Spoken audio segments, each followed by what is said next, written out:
Welcome back to the river. Thank you, sir. It's a pleasure to be here. Big time.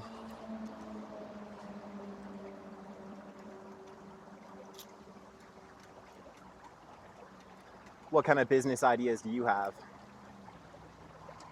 You know, one that I've actually been has kind of been thinking about for a while would be a hydrogen energy company. Okay. Not like the energy corporations are so much already in each other's throats that I don't think like massive hydrogen energy replacement, but yeah. So the target audience would kind of be like, honestly, like off-grid camping generators. Hydrogen generators? Yeah, instead of like gasoline, because you know those ones that like those gas generators that you see at trailer parks and shit, like that are just like super loud and like grinding all the time and use a bunch of gasoline and stuff, right? Mm-hmm. Hydrogen energy. So there's already hydrogen cars too. So it's not really a combustion engine. It's not an explosion, but it is like a chemical reaction of hydrogen fuel cells. So it's quiet, but it also runs off of hydrogen. So like, you know, with solar's cool, but it's only good if there's the sun, right? Right. Which most of the time isn't a problem, but sometimes if you do want the assurance of... Is hydrogen a liquid at room temperature? At room temperature, it's a gas. Okay. At cold temperatures, it's a liquid. And the hydrogen generator would run on liquid hydrogen?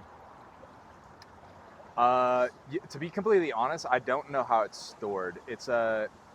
But you can get like, the same way you could get a can of gas, you could get a can of hydrogen. It would be a lot harder because there's not there's not hydrogen stations the way there's gas stations. Right. But then part of the business idea would be almost like a subscription-based or just like shipped to your front door based thing where the company would also ship you hydrogen. Is it explosive? Right? But so is fucking gasoline, you know? Is gasoline... I feel like gasoline's less explosive. I don't know what I'm talking about though. I don't think it's more explosive than like there's those camping propane canisters, you know? Yeah. Like those are just like high, very compressed propane gas. Right. And it's actually, when it's compressed, it's a liquid, so it's kind of like you can feel it in there. Yeah. So I don't think it would be an added safety hazard amongst that, like over that. So then it would be quiet generators that run on hydrogen. I think the biggest thing would be, and then it's better for the environment because you're not using like all the gas and shit. Yeah. And then like the byproduct of hydrogen generators is literally water. Okay. Yeah. Like it literally combines hydrogen with oxygen. Yeah, and it runs off water. That's cool. Is that how people have made cars? Like people have made cars that run on water and then they get killed by the government immediately? Yes. But they just make a hydrogen car? Yeah, there's a process called I think it's called electrolysis or something like that. Okay. But if you, like literally at its most primitive state, if you have two electrodes in water and connect a battery to them so that there's electricity running through them, it will create a reaction in the water that separates the hydrogen and oxygen, so you can collect the hydrogen and oxygen off that. That's a little harder to do that than just create the reaction. But yeah, so when you create it, like when it runs off water, it's separating it into hydrogen and oxygen and then recombining it. That's sick. Yeah. You should do it. You might get killed. You will get killed, but it feels like it might be a successful thing because the goal isn't taking over like the giant energy corporations, right? Right. It's taking or it's like small things, just like generators. Small generators. Yeah. But if you popularize hydrogen generators, it's like a slippery slope toward engines and all. Could be, yeah. Yeah. That's crazy. Have you seen, did we watch the TV show The Colony together? The what? The Colony. I don't think so. It's like, dude, it's like a crazy reality show where they simulate like an apocalypse type they simulate an apocalypse type event, and it's like really the line between reality and scripted is like you don't even know, because it's like supposedly reality TV, but then they just have elements of it that are obviously scripted. Like the end of the first season, one dude decides to stay around and rebuild society. So it's like, but the premise is that it's like a group of people, and there's been some like apocalypse event, and so they're just like trying to rebuild society. They're like looting. So like the first season takes place in LA, and it's just this like massive like section of LA that's been like sectioned off, and it's full of like warehouses and stuff like that. And they left like materials around for them to go around and like find and gather and try to like rebuild society from this warehouse. And then they send in like marauders to like just beat the shit out of them and take their stuff. Like, who sends in marauders? The show, like the producers hire people to go in as marauders and just beat them up and steal all their stuff. Oh, okay. And then so it's kind of like do the people in the show know that they're... No, so like in the first season, like whenever they'll send in marauders, they'll be like, the marauders were instructed to not physically hurt the colonists, but the colonists don't know that. But in the second season, they literally just go in and genuinely beat the hell out of them and steal all their stuff. Like they're actually having insane fights with the marauders they send in the second season. Damn, bro. But yeah, in the first season they built, dude, it's like a crazy show. In the first season they built a car that runs on wood fire. It runs on what? Wood fire. They're burning wood inside of it to make the car run. Yeah, that makes sense. Or like sense. the gas from the wood fire. But yeah, it's crazy. That's probably I mean, it's probably just pretty inefficient to do that, right? Like you can't make like a car run. I don't think they were driving miles an hour on. Yeah, I don't think they were driving fast, but they had it running. Sure, okay. Which is crazy. But yeah, that is wild. Yeah. I feel like you might have told me about that show before. I probably have, but yeah. Okay. Dude, it's like the best. Like, I want to do that. I just want to do it with all of my friends. Like, not even in the context of a show. Just like go out, find a warehouse, try to rebuild society from inside of there. Yeah. You get, what's your ideal crew? Like, you don't have to talk specific people, but like just like what kind of roles do you want to have filled? If you could have like 10 people in that sort of like rebuilding society environment, what do you want on your crew? That's a good question. I'm gonna shoot for 10, but if I don't meet 10, I'm gonna be with it. I want someone who's like a farming expert, you know? Yeah, for sure. Not like my uncle's who I'm thinking of. I was talking to him about crops and stuff recently, and actually like the nutrition value of meat, and he was giving me like the whole rundown of, because I guess he works at like some kind of organic farm. Yeah. But organics kind of, you know, he was telling me how organics turn into like a monetary label now. Like at one point it was a movement of farming to kind of return to the most natural way farming could be. But then it turned into like a set of rules that you had to apply or you had to comply with, and then if you got that label, then you could just charge a premium on your food, and they can jump around the rules and still make super like so a bunch of like corporate farmers are like, oh, this organic thing I can just fake, or I mean either meet a couple like bare minimums or actually, you know, even fake them and then charge a premium for my organic meat. But he was telling me about this, you know, he was saying it all starts with the soil. You know, if you don't have nutritious soil, then the plants you grow aren't going to be nutritious, and then your cows grazing, eating those plants, they're not going to get their nutrition. And then that nutrition's not going to be in their meat, and then it's not going to get transferred to humans. So you need to have, like, for a sustainable, nutritious farm to exist, you have to have a farmer that takes care of his soil and is, you know, in one of those ways that people do that a lot is like spreading manure and stuff, but you know, just really a focus on growing their soil, because you can have a grass-fed cow that if they're eating shit grass, it's not going to mean anything. Yeah.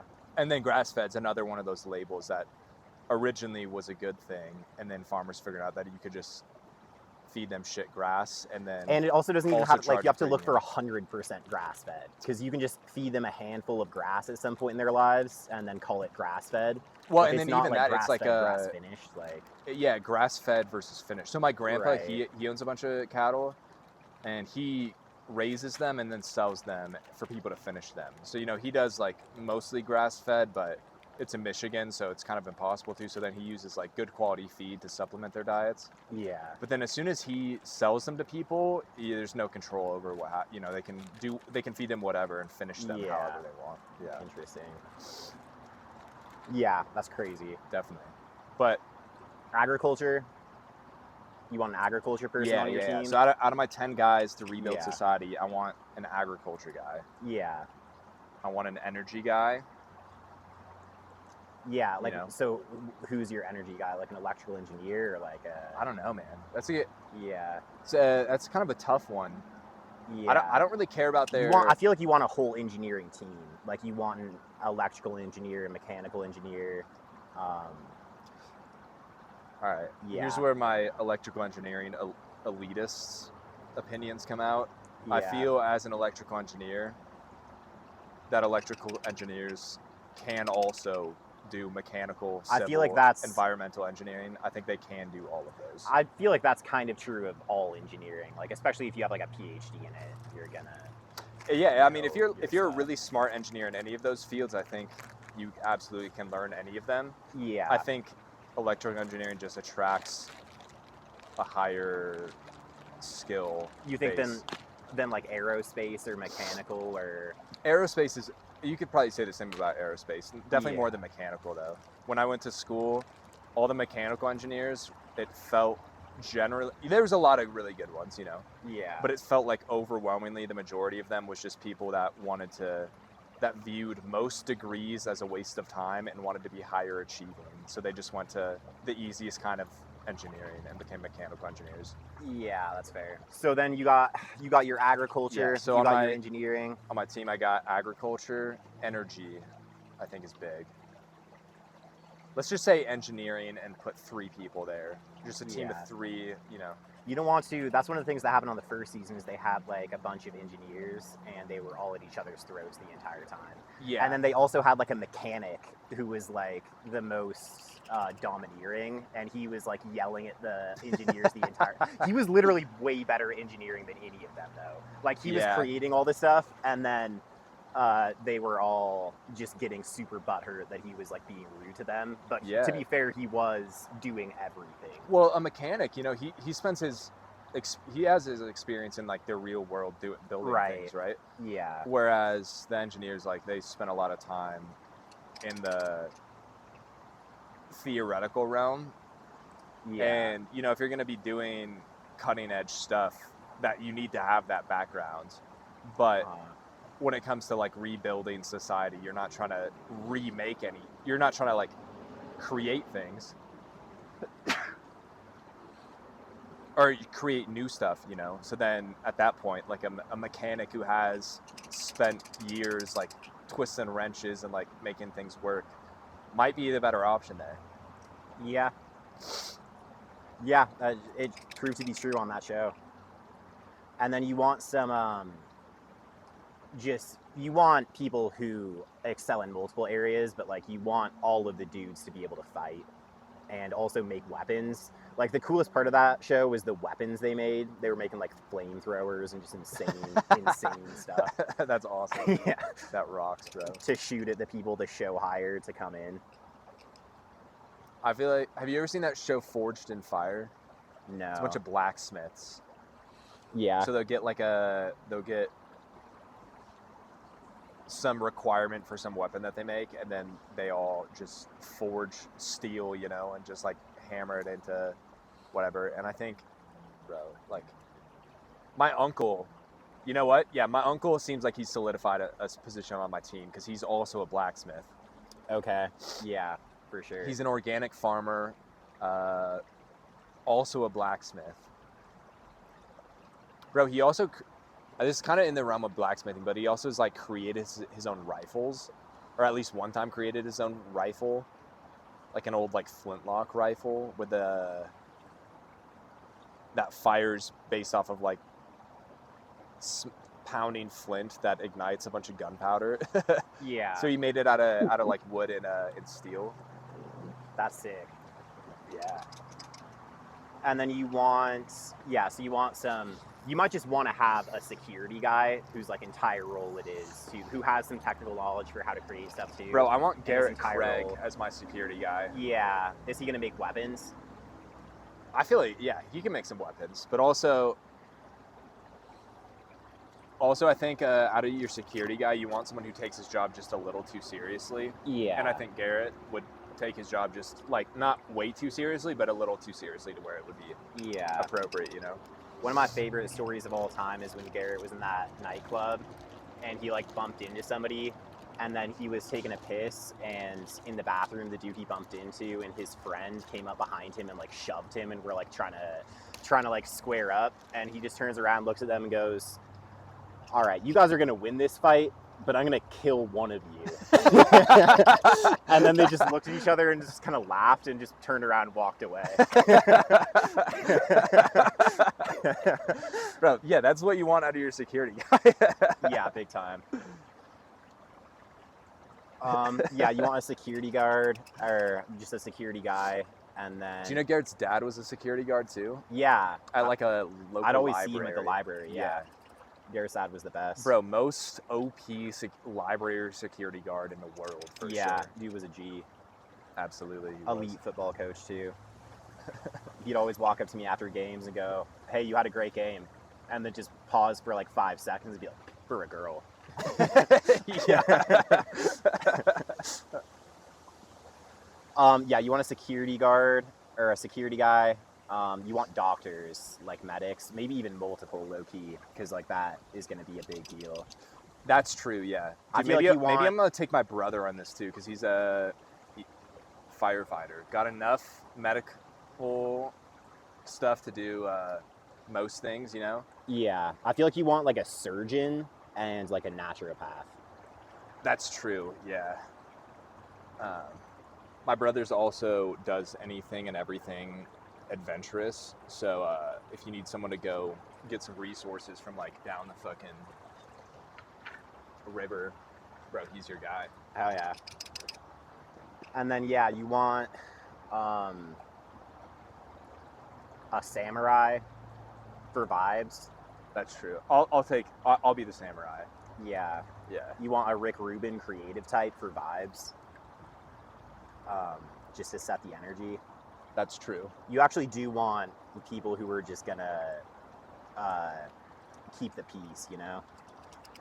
Because there's gonna be a lot of conflict out there. Dude, okay. I'll be the samurai and the peacekeeper. I'll do it all. Okay. Yeah. Well, you're gonna have to become a samurai and a peacekeeper first, but That's okay. yeah. I think that's okay for me to do. Yeah. And then yeah, just some people who are you have some warriors, people who will fight and also just go gather resources and do like the manual labor and just work super hard. Yeah. But I guess you kind of want everyone to be like that, and then also have like specialties they excel at. But yeah, bro, it's a dream scenario. Like, I feel like A dream scenario is having to rebuild society with your homies. Yeah, exactly. Honestly, yeah, there's a good argument to be made there. Yeah. Because It'd be a great time. ideally, you would get to keep all of the cool shit that you like and get rid of all the old shit that you don't want. Yeah. I feel like you start thinking about these things, like whether it's like a hurricane or like a natural disaster or like the breakdown of society, you start thinking about them from a place of like fear and preparation. And then the more you think about them, the more you're like, that would be awesome. Yeah. But yeah, we need to bring back insane reality TV like The Colony. Do you know when that was made? Like early 2000s, like late 90s, early Okay. 2000s is when they made all of the most absolutely unhinged reality TV, and all of it is so good. Bro, I think the Japanese are still making some pretty wild. Yeah, that's true. Do you ever see that one of that, like they had some dude that, I don't remember how they got him to do this. I think it was just for a monetary reward or something. But to see, like, they locked him into an apartment by himself. Case. Yeah. They locked him into a apartment room by himself. And the goal was to survive based off of just winning on, like, infomercial raffles.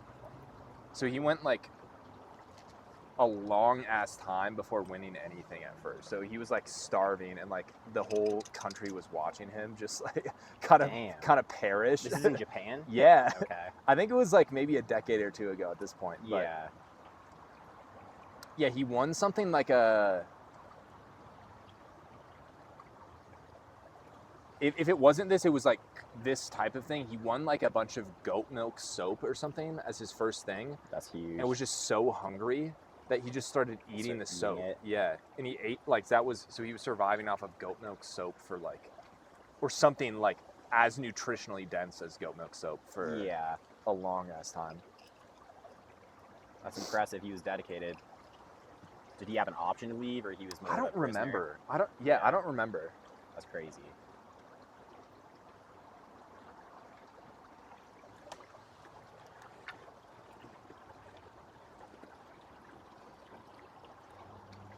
You got any business ideas? Any things you want to? I haven't thought about this. Like, I like thinking along your same lines. A car that runs off of atomic energy. But you just want a car that's gonna be a nuke on the highway. Yeah, a nuke on wheels. Or an atomic plane. That would be sick. An atomic plane would be cool. An atomic quadcopter. The size of like a football field. Yeah, other than that, I don't know, man. If you had a good business idea, you'd be running it right now. I wouldn't share it right here, yeah. You ever fantasize about getting stuck on like getting stranded on an island by yourself? And like one person? Like, yeah, maybe with a group of friends, it would be fun. I would not have fun by myself. Do you think you'd want to be on an island by yourself? Dude, I think I'd be on an island by myself for like a month. Yeah, like maybe for a that, short time. Like, that would be kind of tough. But like if you were really stranded and you didn't know when you were gonna leave, that would suck. Yeah, that's true, definitely. But with a bunch of homies, it could be a good time. Turn into a Lord of the Flies situation real quick. Yeah, absolutely.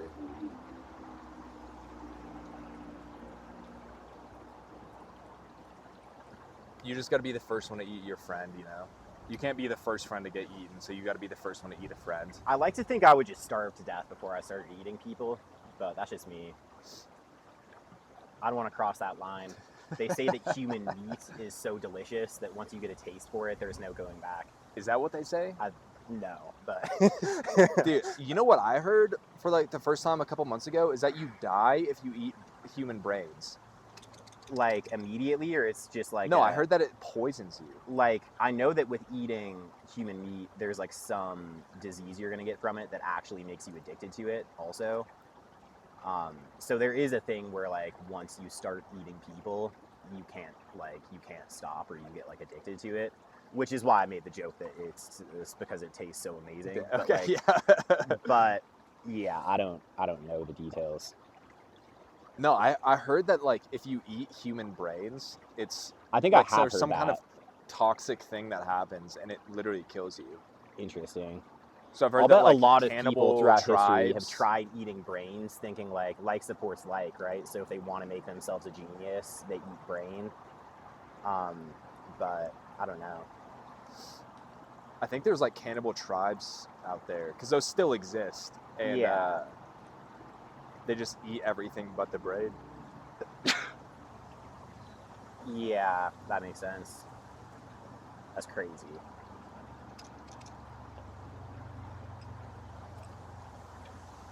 We're almost done with this base. Absolutely.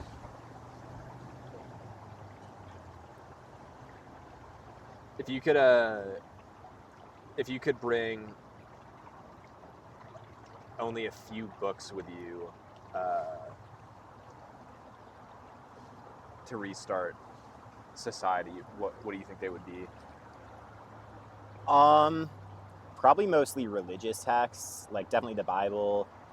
I don't know if I'd even bring other religious texts actually, and then like maybe just like huge encyclopedias of history, and just like knowledge, just like a massive encyclopedia, and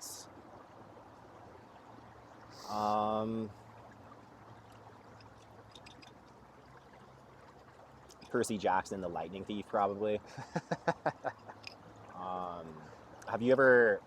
I stumbled across something that was talking about Percy Jackson's kill count in those books, and it was so funny to me. He had like over 1,000 kills, I think. Percy Jackson is Yeah. just decimated. He's an absolute warlord.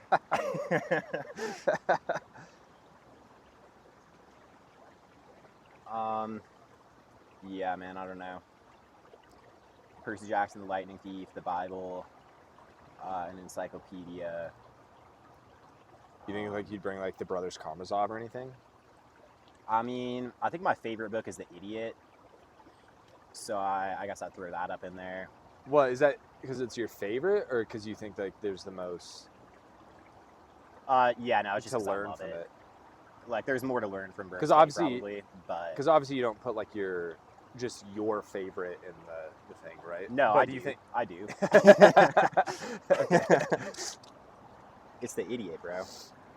The Idiot and The Wind in the Willows, the two greatest books of all time. Idiot, Wind in the Willows, the Bible, Percy Jackson, the Lightning Thief, and an encyclopedia. What is the Will of the Willows? The Wind in the Willows? The Wind in the Willows? Yeah. Yeah. What It's a book about animals, and they're talking animals. They live in a river, and me and Tittle read children's books on the podcast, and I read like the first like 40 minutes of that episode is just me reading Wind in the Willows, like the first chapter of rocks. it. Dude, it's like literally so funny. There are both that and The Idiot are the books that like I've cried laughing while reading it like 10 different times. They're both so funny. Yeah. Yeah. Dude, funny books just hit different. Like Yeah, I they didn't hit realize different. books could be funny. I started reading some sci-fi. Like you heard of? Well, I'm sure you've heard of Douglas Adams. She haven't. I'm pretty sure. No, I'm pretty sure what he wrote was. Oh my God! Now I can't think of what the book is. That's criminal. Well, the other one I was going to say is I started reading some Terry Pratchett, which he wrote this book called Mort, and so like the whole Called what? Mort, M-O-R-T, Mort, Okay. and yeah, dude, it's just like some of this stuff. It just says it's just so blunt, like narcissism, but in a way that makes it not narcissistic. Like What do it's you like mean by almost that? like ironic. Like it could spend like a couple paragraphs like describing different things, or like how the mechanics of different technology works and stuff, and then just in like half of a sentence mention that just like nothing in the world is meaningful and everything, and like everyone's gonna die. But it's just like the way that it does that is just like it's just like hilarious that the way he's bringing up. I don't think nihilism opposes narcissism. I think they go hand in hand. Yeah, no, I don't think so either. And that's not. I don't think I was trying to make that claim either. Okay. It's not really. it's kind of like making fun of nihilism in a way. You know, it's Okay. not inherently nihilistic. It's just it makes fun of nihilism in a way that is very anti-nihilism. Yeah. But without rejecting nihilism, you know. Yeah. Because which I actually think is a really good way to fight nihilism, because, you know, one of the founding parts of nihilism is rejection. Right. And so if you create something that opposes nihilism as something that can be rejected, the very first natural instinct of a nihilist is going to be to reject it and fight it. So if you kind of accept it but make fun of it in a way, like if you accept the meaninglessness of the story that you're writing and then make fun of it in a way that makes light of it, then I think that's actually a really good mechanism to get nihilists to just kind of like gloss over that and be like, yeah, that is funny. And like, treat it with humor and like nihilism is a coherent philosophy. It's like when you view the world in terms of it, it explains everything. That's true of so many philosophies, but it's like, given that that's true of so many philosophies that become self-fulfilling as soon as you're operating in terms of that viewpoint, nihilism is just by far the worst to operate in terms of. Yeah, if you watch where nihilism gets you, like, I mean, you can literally look across all of the world's greatest nihilistic historians and like philosophers, and not a single one of them is happy to be alive, you know? Yeah, I don't even think there are that many nihilistic philosophers. But well, because one of the things about being a nihilistic person is you're not gonna think that it's meaningful enough to write about philosophy, you know? Well, yeah, that is kind of where nihilism doesn't, it is incoherent, is because like you see people say that everything is meaningless and then their behavior always disproves that, because they're operating in terms of like there's this one example of like this dude who tried to set out to prove that everything is meaningless and like wrote a super long just like a super long book about it, and it was all like the entire book was like the rationale for his suicide, and it's like it's all leading up to like he's saying I'm gonna kill myself because all of this is meaningless.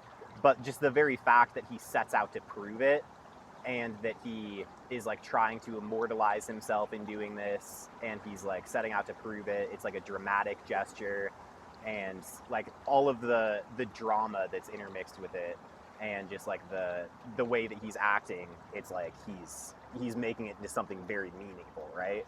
Yeah. So it like kind of disproves the entire thing he's doing. It's the very act of him trying to prove it's meaningless. Is proof that there is meaning. Yeah, exactly. And that it's like he feels so passionate about the meaninglessness of all of it that he's gonna kill himself over it, and it's like that doesn't make any sense. So it like kind of exposes it as like, rather than meaningless, it's like he's waging a war against something that he does believe in, rather than like saying it's all meaningless.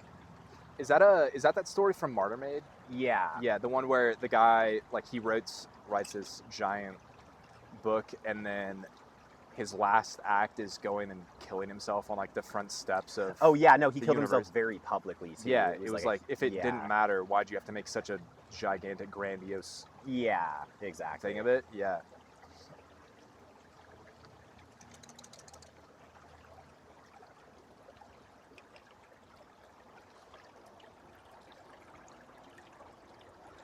I think rejection is a fundamental part of that, because I think you can make an argument that I don't know that I would say is true, but that you know, like Zen Buddhists are nihilistic, but the way that they act out on it proves to be productive and proves to like lead to peace and fulfillment for them. Explain how Zen Buddhism is nihilistic.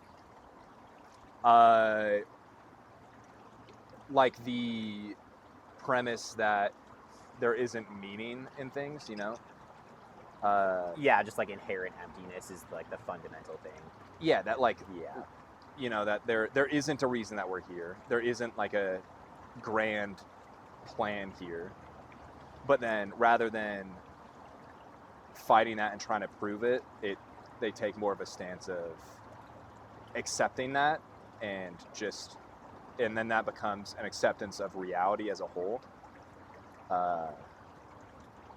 And so I think just based off the stance that meaninglessness is a similarity between the two, you could make an argument that it's nihilistic. But then clearly there's a difference with nihilistic philosophers and stuff trying to prove to people that there's no meaning and stuff, and Zen Buddhists just kind of acting in acceptance and peace with that. Yeah. That I think that's a difference. I mean, the idea of that everything is inherently empty, it's like even the peace, like, it just seems like obviously wrong because like it's not. Like, where's your peace coming from? Where's your consciousness coming from? Like, if you can, if all meaning is constructed, it's still constructed, right? Sure. Like, you could say it's a construct, but it still exists as a construct. Yeah, sure. But like, I think it's kind of another one of those situations where you create a self-fulfilling prophecy. It's like if you go looking for emptiness, that's what you're going to find, you know? Absolutely.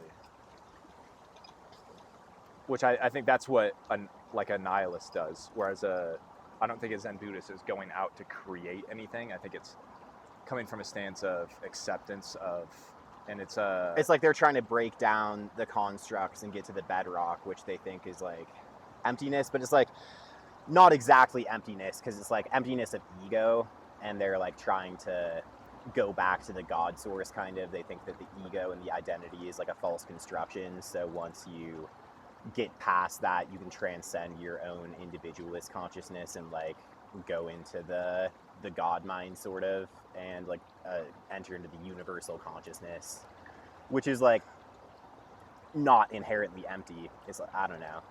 I'm not. Yeah, I mean, I think there's some Zen Buddhists that do that and would claim that. I think there's other ones that go out of their way to not make claims about society, because you know the claim would be, once you claim something about the way things really are, you're missing the point, and like you are fundamentally misdescribing the way things are. It's kind of like have you ever heard the idea about scientific models, that all models are wrong, some models are useful?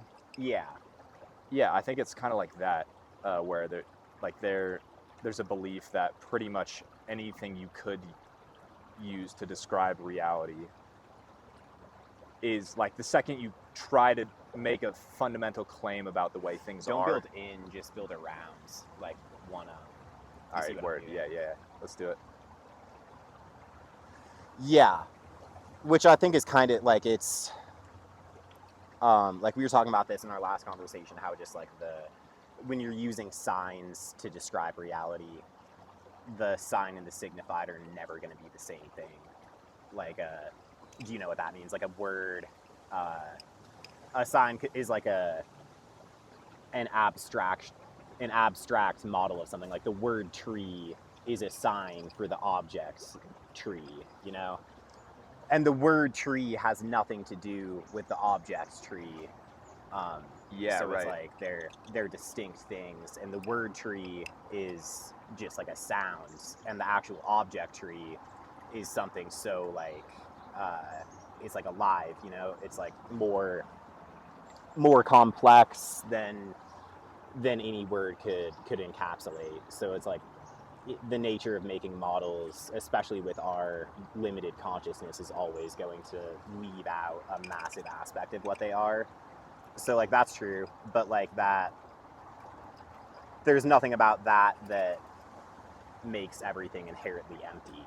It's like maybe the nature of our the nature of our signs is sort of empty, or at least like lacking in ability to accurately define anything. But right, and I think Zen Buddhists understand that like, you know, it's to say that a conclusion of that is everything's inherently empty is incorrect. Right. it kind of creates a dualism that proves to be false, that everything is inherently empty, which saying that things are empty, then like by saying that, you are saying that there's other things that are not empty. You create this dualism there. And it's like very clear that not everything is empty because you're speaking right now and you're a conscious being and you're assigning value. And so like it could be that all meaning is constructed, but like I was saying, if all meaning is constructed, it's still constructed and exists as a construction. Right. But yeah, bro, I think like for a while I would do like sort of Zen Buddhist meditation where it was like trying to just like clear your mind and reach a state of just like no thoughts type thing, which is like still like, and I think there is definitely value in that. It's like Alan Watts will talk about how if you're always thinking, there's nothing to think about other than thoughts, which is true. It's like it's very easy to get trapped in your mind and just sort of operating in a space where you're frantically going over a bunch of stuff that like upon zooming out you realize is like worthless to think about, and it's like that describes a ton of the thought processes you always engage in.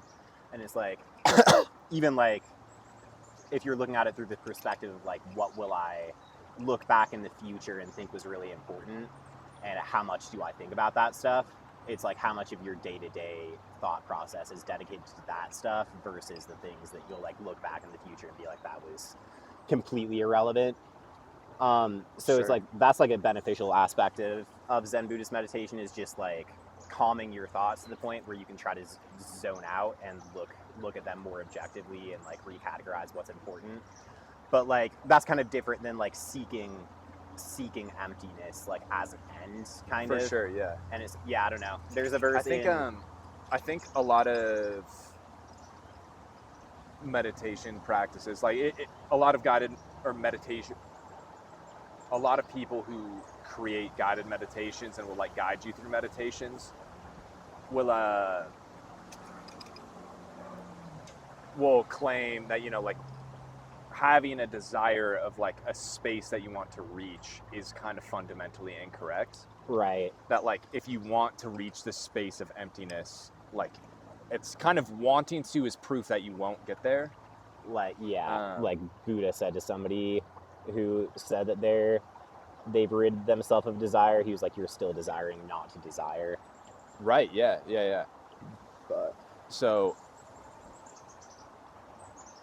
and I think so I think a lot of, I mean, there's certainly Zen Buddhists but I think this is true of any religious people, that there's people that are interested with kind of the essence of that religion and the spirituality of it, and then other people that from a spot of ego get clung on to the mechanisms with which you get there, and kind of and like the identity of being like a spiritualist. Yes, yeah, identifying with this higher plane of consciousness that they've claimed they've reached. Which is very dangerous. Like it's way better to never even enter into that space than like to consider yourself enlightened when you're just like playing a character. Because then you'll like you'll think you're better than all the people around you, and like enter into a space where you're like, everybody's an NPC and I'm an enlightened one, and it's like that. Bro, there was creates a ton of problems. There was some time in college where I would like I remember like fundamentally sitting at the bus stop and like looking around and just being like, look at all of these fools around me. Like they all think that all of this like is real, and like the end desire or like the end goal and stuff, and that they're accomplishing something. And then like looking back on that, it was like I was doing the exact same shit as everyone else, but everyone else was like enjoying their life, having a good time, and I'm the one sitting there just like you said, thinking back on like wasting time with just these ridiculous thoughts of. Yeah, and it's very easy to get caught in those spaces. I think it's a lot of time it's like I think a superiority complex is usually like you're rationalizing rejection, basically. It's like people will reject you, and then as like a rationality for that, you'll be like, I'm too good for these people. It's like a reaction to like rejection and isolation. Like you get rejected and placed into a place of isolation where you feel like you're not like the people around you, and then you feel superior as a coping mechanism to like deal with that. Yes. And then right. it becomes like a self-reinforcing belief, because as you feel you're superior to the people around you, you keep pushing yourself away from Yeah, them. you keep isolating yourself Right. as that. Yeah. But yeah, ever- I was saying in reference to the shit I was saying about Zen Buddhism and meditation, like I've started doing meditation instead, where I'm just like, it's like in Psalms there's a verse about like raising up silence to God, like as an act of worship, and just sort of like sitting in silence, meaning like mental silence, like you try to still your thoughts and just be like aware of the presence of God. So it's like rather than looking for emptiness in your meditation, you're just sort of like trying to place your awareness on like the presence of the living God. And it's like that, I think that sort of meditation has been like a lot more fruitful and meaningful than like the Zen meditation I used to do. That makes sense. Yeah. That I did this meditation recently. So I was reading the Bhagavad Gita, and there's verses in that just like, I don't know, kind of don't make any sense first read, and like I don't just, and some of them probably are that way, where it will never mean anything to me, and it will always just be like some random verse. But there was this verse, I'm gonna paraphrase it, but like, you reach enlightenment when you recognize your out breaths and your in breaths, and your in breaths and your out breaths. And I just kind of read that, didn't think anything of it, but it didn't make any sense to me really. So I kind of just took it as like some, kind of anti-dualism verse and just moved on. But I was meditating after that, and that occurred to me, that thing that I had read. And so I started doing this practice of like, well, let me just like see if I like what that means, and like see if I can witness my out breaths and my in breaths. So I started, as I was breathing in, I would label it as out. So like, when, like if you're thinking of just breathing normally, you could think of like in, out, in, and I just reversed that. Yeah. And something that immediately happened was I just immediately found myself kind of identifying with the air that was outside of me. So it was like identifying with everything external. And I think since I had been meditating, I think I recognized like the potential to realize, or to like grab onto like, oh, I've done it. Like I finally identified with that external to me, which I think would be wrong, because I think that, like, if you go back to the verse, it's recognize your in breaths and your out breaths. Like, it's not it's not an either or, it's both. Yeah. So then I kind of sat with that and kept doing it for a while, and it led to a feeling of just like unity, with everything, kind of like a feeling of unity with all that is external and internal. And recognizing, I think that that's like kind of uniting with God in some sense. Like it's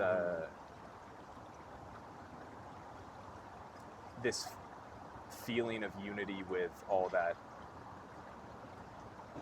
is, Yeah, that's how I would interpret it, is like the recognize the interior in the exterior. So it's like recognize yourself in your perceptions of what's outside of you, and recognize what's outside of you in your perceptions of yourself. But like I think it's like more of just like a principle that you could apply to many things like that with that same concept. Dude, like Avatar, the Blue People one. Yeah, bro, that's one of my favorites ever. It's a great one. Yeah. I loved it so much more too once I realized that, like, at first it feels like this, and I'm not gonna make any claims about the fun, like how it was created or what the things were thought of for going into it, but everything in there is based in reality. Like it's just kind of an exaggeration of things that exist. Like bioluminescent plants. Those are real. Like, or you like can go into the Amazon and find like the craziest thing is like the giant bioluminescent plants. forest at night, where it's like they step on the ground and their footsteps Yeah. light up. And how that's interconnected through the ground. You know, like those things are communicating with the trees and stuff. Like, Yeah, that's like real. that's real. Like Yeah. mycelium networks have been Yeah. proven to run through forests. Like Right. a forest fire on the opposite side of a forest, those mycelium networks that run through the whole forest Yeah. warn the opposite sides of the forest of a forest fire coming, and they shield Yeah. themselves. And like under the earth is one massive mycelium network that's like a gigantic brain. Yeah, right. It's crazy. So that's not like I don't think that's. I mean, it's certainly fictional in the way that it's presented, but it's, and I don't know if any claims are meant to be it depicting reality or anything like that. It's probably just a straight up documentary, bro. The CIA probably found aliens in like the 90s and that exact thing happened. Yeah, bro.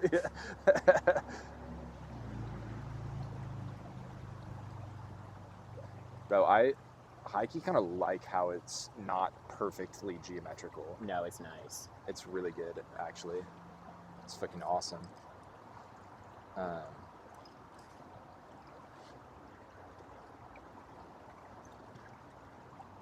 What's your favorite white collar crime? Dude, probably tax fraud. Really? I was Oh, going to say yeah. insurance fraud. Tax fraud might be better though. I feel like both of those rock. Yeah. Yeah. Stop building out the inside. We're just going to take the outside. What, are you talking about that one? Yeah. Yeah, that It'll was be just because I alright, saw but- a weak joint there, so I wanted Okay, to make fair sure that enough. we had something built in there.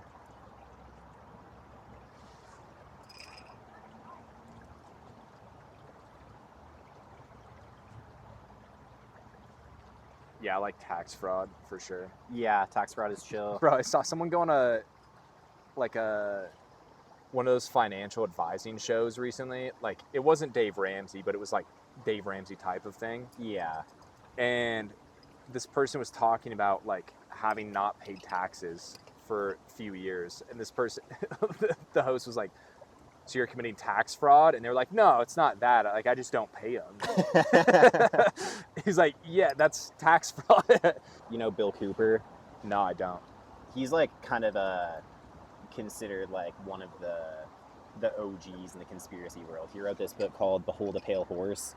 So he was working for, I think, the CIA, either the CIA or like one of the intelligence agencies, and he was just given like access to tons of insane documents throughout working for them. And one of the documents was this like contingency plan that was like, if the people are getting too close to the truth, we're going to release this huge disinformation campaign, putting out a ton of insane fake information. Okay. And he had retired, was planning on like never revealing anything. And then one day he was like at a magazine store, I think, and like he just like a bookstore type, and he like started flipping through a magazine and saw a bunch of stuff in there from this contingency plan that was like just like a massive disinformation campaign to like instill a bunch of fake theories in place of just like to cover up what's actually going on. So he saw that and like freaked out, and then wrote this book called Behold a Pale Horse that's like supposedly exposing like all of the documents and insane stuff he had come across while working for them. Have you read And it? yeah, I've read most of it. It's like literally insane. It's like the basis of a lot of conspiracies like go back to Behold a Pale Horse. And like sort of his theory is that like all of this stuff that was prophesied in Revelation is happening, and like the US government is like bringing it about in secret, sort of just like doing a bunch of insane stuff. So he was like tying it to Revelation prophecies.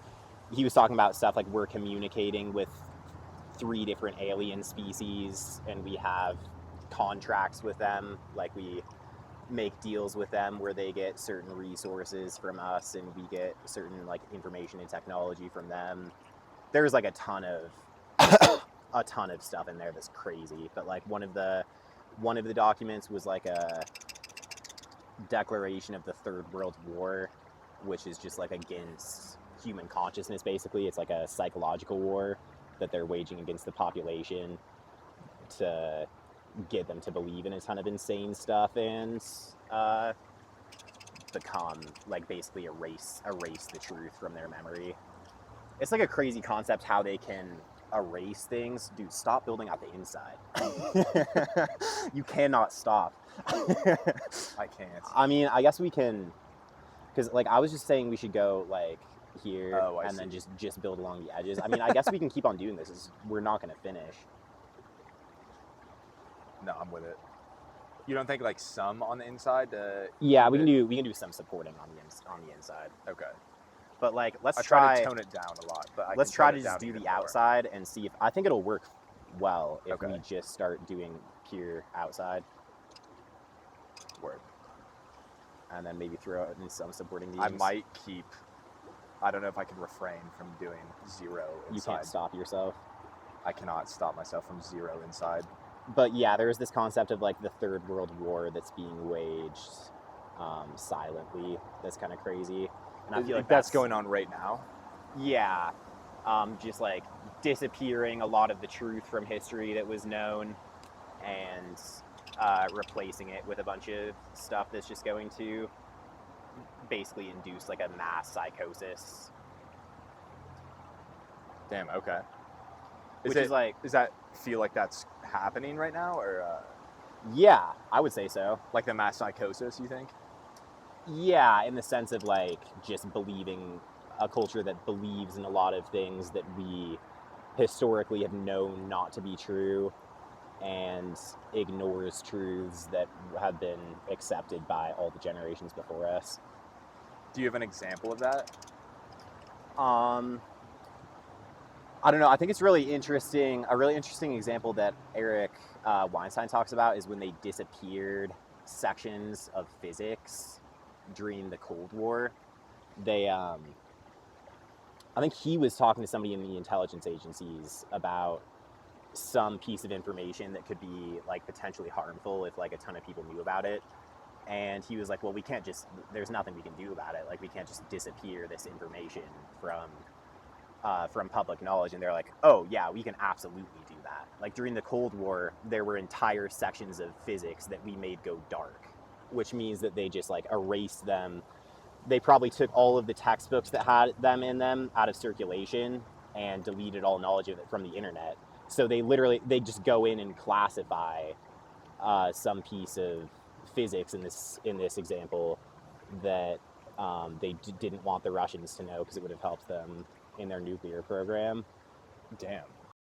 Which is crazy. It's like, I think that the knowledge of like history,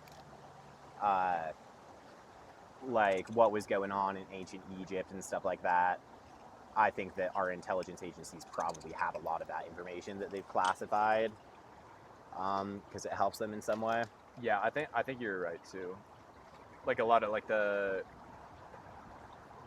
science on frequencies and stuff like that. Yeah, and just like knowledge of the spiritual landscape. Like I wonder about the Bible and like where a lot of things aren't really explicitly like spelled out in the Bible, just when it comes to like the spiritual landscape and stuff like that. And I wonder if it was just sort of like public knowledge, like widely known knowledge back then, and it's just kind of been lost to us, but maybe it still exists somewhere. Yeah. Where like, I'm sure if our intelligence agencies gained access to like the Library of Alexandria, for example, they would cover it up and try to use all the information. The way that they view the world is like it's a war of information now. Like information is the thing that sets you ahead. So, yeah, it's crazy. Do you think that's true? Like, do you think the way viewing the world as a war of information is correct? Like, I mean, when it comes to modern warfare, yeah, because it's like technology and information is kind of what dictates who wins, and like a lot of psychological warfare too. But that kind of comes down to information too, of just like strategies and stuff like that. But the idea of like gatekeeping information, I think, is evil. Yes, I agree. It's like the Vatican has a library hidden underneath it. I mean, it's public knowledge that it exists, but no one's allowed to access it. And they have literally miles of bookshelves of like ancient texts that aren't available to the public. It's kind of. Did you hear Daryl Cooper talk about going to some library recently? I forget where it was. It might have been like it was either a Jewish library or like a World War II library or something like that. And reading this text from that point, and then he reported on it. And I wish I could remember what the text was, and then he said that he went back later and they like didn't let him go back into the library because he reported on Interesting. this No, I didn't specific hear him text. talking about it. Yeah, I really wish I could remember what it was, but damn, bro, that Irish cream is so good. I haven't had it in a while, and it's like it is bringing back memories. What were you gonna say? Something you talked about recently on the podcast made me think of this. I don't recall exactly what it was, but I did have this thing to say. It's the difference between perceived fear and like actual danger. Mm-hmm. I think so many people don't have a distinction between like perceived fear and actual danger, because I think we have an incredible system that's evolved to feel fear in a lot of circumstances to keep us safe and from doing stuff. But in modern times, I think there is a lot of things that people are afraid of that they don't need to be. You know, one of those is like social fear and social anxiety. Like that's a good example. Right. But I think that there's so much freedom that exists on the opposite side of overcoming perceived fear. For sure. And you know, I think a great example is like driving. Like driving is a crazy dangerous thing statistically, but everyone's super down with it. Mm-hmm. Like anytime I've gone to do something that's scary, like skydiving or highlining or anything like that, like people are like, oh, I'm glad you're safe. And it's like, yeah, I mean, me too. But the dangerous part of that was driving there. Like, it's like statistically, that was when I was most likely to die or get hurt or anything like that, you know? Yeah. And I think there's a lot of emergent psychological phenomenon, like perceived fear about things that you don't need to be afraid of, that if you overcome them, like there's freedom on the other side. Not total freedom, but you know, freedom from, and peace, honestly, too. Yeah, I think that fear is always irrational. It's like never the correct response to danger. And it's like, it's really interesting how people talk about how like how fear can't coexist with like gratitude or like love. Like these like feelings are on opposite sides of a spectrum, so they Fear can't coexist with gratitude. Yeah, that's what people have said. It's like you can't be grateful, or people say that about anxiety. It's like you can't be grateful and anxious at the same time. Or like fear and love, you could say the same thing about that. They're on opposite ends of a spectrum, so you can't be fearful and loving at the same time. And it was interesting because I was just listening to there's this YouTuber I just found who's really good. He has like a really small channel of literary criticism. He was like just reading parts from Bros K and analyzing them. And there's this part where this girl comes up to like Father Zosima, who's like the monk who's supposed to be like the most Christ-like character in the book. And she's telling him that she has this really intense fear of the afterlife. Like she believes in God, but she is extremely afraid of the afterlife and has a lot of doubts about it. Like doesn't know what's going to happen when she dies, and she's like ashamed of the fact that she doesn't have faith that she's going to go to heaven. But she's like, I have all this doubt about whether there is an afterlife, and I have this fear of like what's going to happen when I die, like if there is, if I'm going to go to heaven or hell. And his response to her was like, practice active love, like, as unselfishly as you can. And as, like, you get better at this, you'll, like, gradually as you enter more into the space of, like, full self-forgetfulness, where you're not viewing yourself in the equation anymore, it's like pure unselfish love, then it will become obvious to you that your soul is eternal and that, like, God exists outside of you, and you just become, like, more aware and sure of, like, the existence of heaven and, like, the eternal landscape. And it's like, that's a crazy idea, but I think it's, like, a really solid philosophy. It's like, as you're engaging in, like, genuine love, which is not based in self-interest, it becomes apparent to you that, like, you're engaging in something eternal. It's like, there's a verse about how you should focus on the things of heaven and not the things of earth, like the things that are eternal. And so, like, love, like, actively loving the people around you, and, like, being unselfish and trying to put yourself aside and just, like, look out for other people and honor God in what you're doing. And it's like, as you are engaging in heavenly pursuits and, like, sort of fixing your vision on heaven, that's when you can become aware of it, you know? Yeah, definitely. But, like, that has to do with the fear thing too, because, like, as you're operating in that space, you are able to let go of your fear, you know? Yeah. And it's, like, the same sort of thing with, like, when you're not doing anything with yourself, that's when you fear death. And when you're living, like, you feel like you're actually executing your potential, then you're not even afraid of death.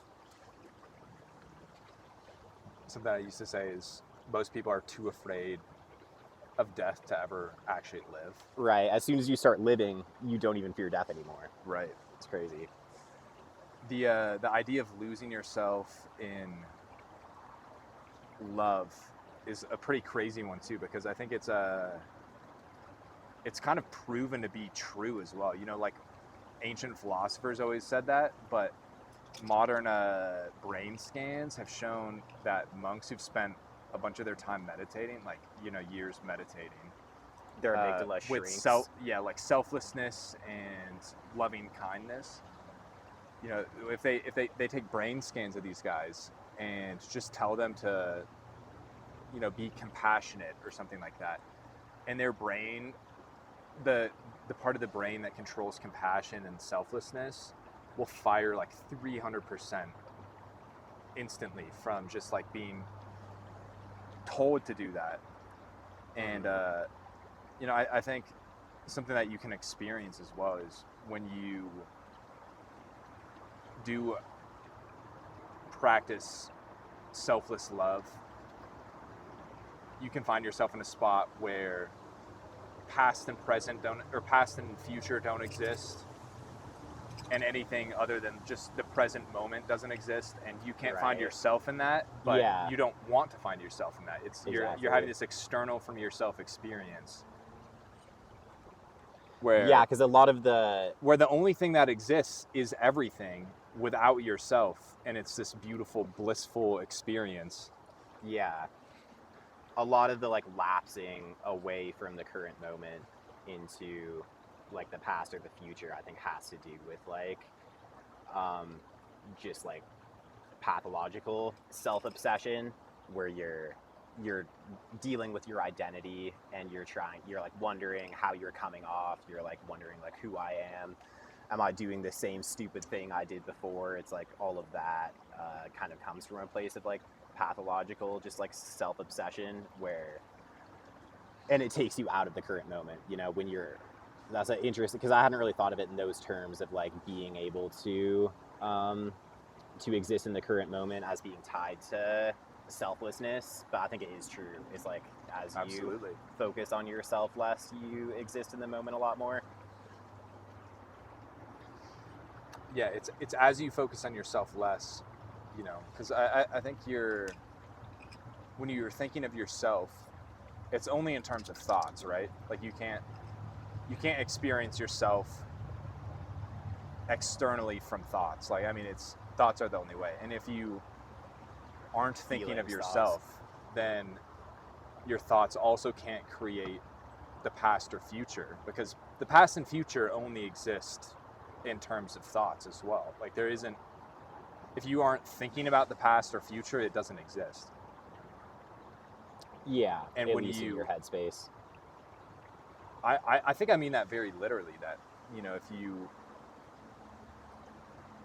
like, I think I've experienced that in meditation where, you know, that your thoughts kind of dissipate and you lose sense of yourself. And when you lose sense of yourself, you also completely lose sense of past or future. You lose sense of like anything that could or has happened, and you only have this idea of the present, everything that exists now. But it's not a singular thing. Yeah, I remember you saying something at some point of, it's like infinite decimals within a finite number, you know, and that's how I think it is with experiencing the present as well, you know. Right, like Present, it was the idea that like is there's eternal. I forget who I heard this from, but it's like the idea that infinity, there's like different sizes of infinity, because there's an infinite number of decimals between like the number 1 and the number 2. So that's an infinite number. But then there's also the infinity that is all possible numbers. So it's like the infinity there. And yeah, it's true, the current moment too. It's like that's infinitely deep. And you can even break the infinite current moment down into pieces and like zone in on something, and that has infinite depth too. That's where reality is like a fractal. Absolutely. Where it's like you can zoom in on any aspect of it and keep zooming forever.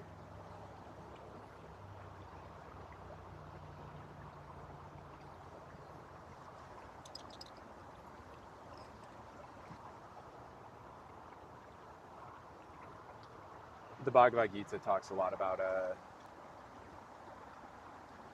you know, that the man who loses himself is the eternal man. You know, it's when your ego dissolves is when you've become infinite.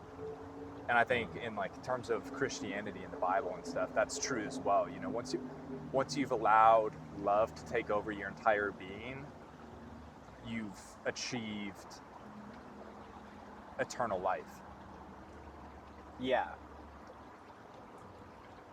like for forgetting yourself and like sort of crucifying the parts of yourself that are transitory and embracing the parts of yourself that are eternal.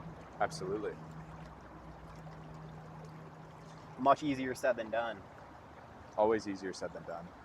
Yeah. Have you heard about the Zen koan of the oxtail ever? Mm-hmm. So there's this Zen koan that there's a deep abyss that an ox is trying to cross.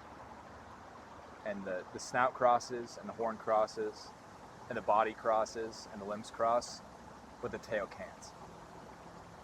And it's saying, it's kind of has to do with claiming any absolute opinion, you know? And so when you say something is, most of that is true, but the tail never crosses. So when you say the ox crosses, you're right, except for the tail. So when you say something about how reality is, you're mostly true, but you always get caught up on the it, or on the end part of the is, you know? Yeah. Interesting. Yeah, there's the part that isn't included, and there's also the part that's left out in your statement. And there's always the part that's left out. Yeah, there's always the part that's left out, and the part that is like the exception. So you got to be careful when you say is, because is it's a dangerous word because it always leaves out the tail. You know, Taurus fields. In what context? Just like period, kind of. No, tell it's me like about it. It's sort of the shape we're making if this gets wider, where it's like the interior shape of a donut, right? And it's like the shape that trees grow in. If you look at the whole tree, including the roots and the branches. Okay. And that field is like the energy signature of like all living things. So if you think about like the shape of an aura, it's like the same thing where it's like coming out of you like this way and then out of you below you, and it's like depending on the thing, like maybe in some energetic dimension we can't perceive, it like actually closes off, so it's like the full inner shape of the donut is like the energy signature created by all living things. And it's like if it does close off, it's like a full shape where everything's feeding into itself, right? It's like creating an interior circle.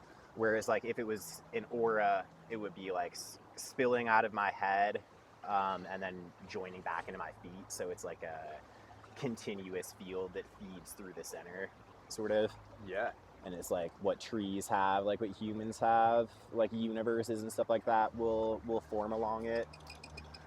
So it's kind of crazy. I've always found a lot of like the crazy things like energy fields and stuff like that is the exact Fields that exist in electromagnetics. Like when I was learning about antenna Right. fields and stuff in college, it's very much the same stuff. Yeah. It's kind of universal. I mean, it feels like it's universal mathematics, honestly. Yeah. And mathematics is a very trivial way to put it. Kind of goes back to that thing of like, you know, all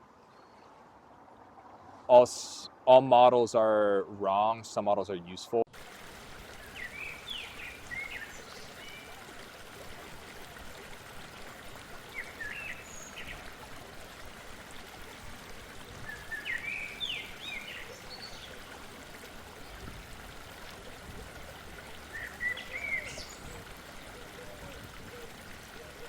Yeah, I thought that clip of you, Mark, I think it was Mark, asked you like, so what are you like wanting to do or what do you think makes a successful podcast host?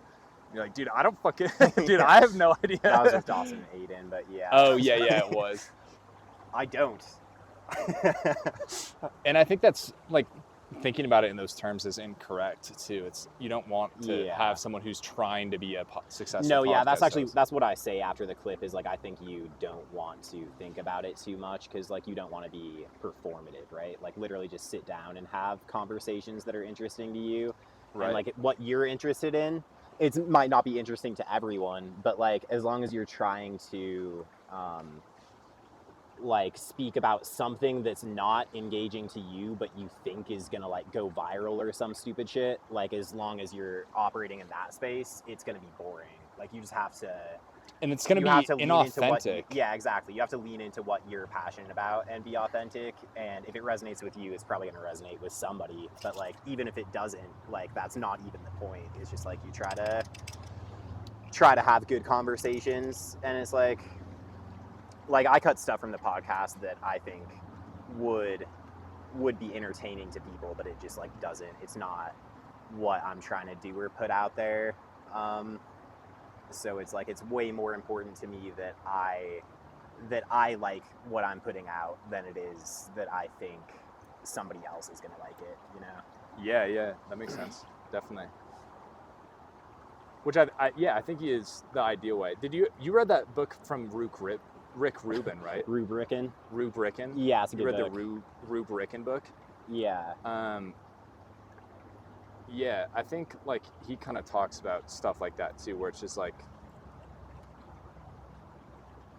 you know, you shouldn't be thinking about the end product while creating something too much. Yeah.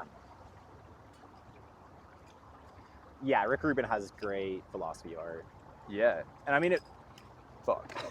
Damn, that's just gone. Really? Yeah. Exploded Yeah, past. it just went immediately. R.I.P. Do you ever think about trying to like make clips to go viral? I know like ideally you wouldn't, but do you ever catch yourself like thinking about it while like mid-episode? Creating clips with the intention of going viral? Or just like as you're talking, like, because I feel like some of the clips that I've seen from your thing go kind of viral. It's like, it's not what it's almost expect. almost like a very articulate monologue type of thing. Yeah, I try to like literally forget the camera is rolling and just have conversation. But that doesn't mean I'm always successful at that. But like, Sure. I try to not let that enter my thought process, and if it does, just try to refocus on the person in front of me. Bro, I just drank a leaf. No way. Yeah. Do you think that you could get on a little boat, and how far do you think you could make it if you were trying to make a continental voyage on a little speedboat? Do you think we could pull it off? Dude, I think so. Have you ever thought about like what thing you irrationally think you would be really good at? Like some people are like irrationally think like, oh yeah, if I dedicated the time, I could be a Olympic sprinter. Right. What do you think your thing is that you could irrationally be good at? Me and Tito were already talking about this, but I think that I would survive a hurricane or like a tsunami or a flood really easily. I think I'd be straight up chilling. I dare Poseidon to strike me down. I do not care. The water will never stop me, bro. Bro, you have always been that way with the I'm fucking nice water. With the water, yeah. Yeah. You've been fearless with the water. Poseidon has 0 on you. Yeah, exactly. I think if the hurricane or like if a big tsunami came, like me and Tittle already talked about this for a while, but like I think it would be a great time. Like I think if just like big floods were happening and like you were living in a house with all your friends, you'd be having the time of your life. You'd start breaking the house into pieces and building a boat out of it, and then you would just like I'd be having the time of my life out there, bro. You start swimming around, saving dogs, saving people. You build a little society.